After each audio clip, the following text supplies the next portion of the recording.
பங்குனி உத்தரம் அப்படிங்கிறது பார்வதி தேவி பரமேஸ்வரனை விவாகம் பண்ணின்றதான நாள் என்று புராணம் சொல்றது. பார்வதி தேவி பரமேஸ்வரனையும் ஸ்ரீ முருகக்கடவுள் தெய்வானையும் ஸ்ரீ மீனாட்சியானவள் சுந்தரேஸ்வரரையும் ஸ்ரீ ராமச்சந்திரமூர்த்தி சீதையையும் ஆண்டாள் ரங்கநாதரையும் சாவித்ரி சத்யவானையும் கல்பகாம்பிகை கபாலீஸ்வரரையும் விவாகம் பண்ணினதான நாள் என்றெல்லாம் புராணங்கள் சொல்றது.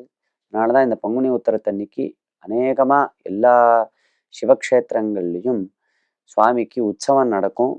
பங்குனி உத்தரத்தன்னைக்கு எல்லா க்ஷேத்திரங்கள்லையும் கல்யாணம் நடக்கும். சுவாமிக்கு கல்யாணம் நடக்கும். பல க்ஷேத்திரங்கள்ல உத்தர நட்சத்திரத்தை பிரதானமா வச்சுருப்பா, பல க்ஷேத்திரங்கள்ல பௌர்ணமி திதியை பிரதானமா வச்சுருப்பா. அது வேறுபடும். சில சமயம் ஒன்றாக வந்துவிடும், சில சமயம் நாட்கள் வித்தியாசப்படும்.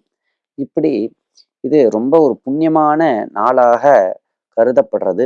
இந்த தினத்துல விரதம் இருந்து சுவாமியை பூஜை பண்றதுனால பெரிய லாபம் நம்மளுக்கு கிடைக்கிறது. மகாலட்சுமி இந்த பங்குனி உத்தரத்தன்னைக்கு விரதத்தை அனுஷ்டிச்சுதான் மகாவிஷ்ணுவனுடைய ஹிருதயத்துல வக்ஷஸ்தலத்துல இடம்பெற்றாள் என்றெல்லாம் நம்மளுக்கு புராணம் சொல்றது.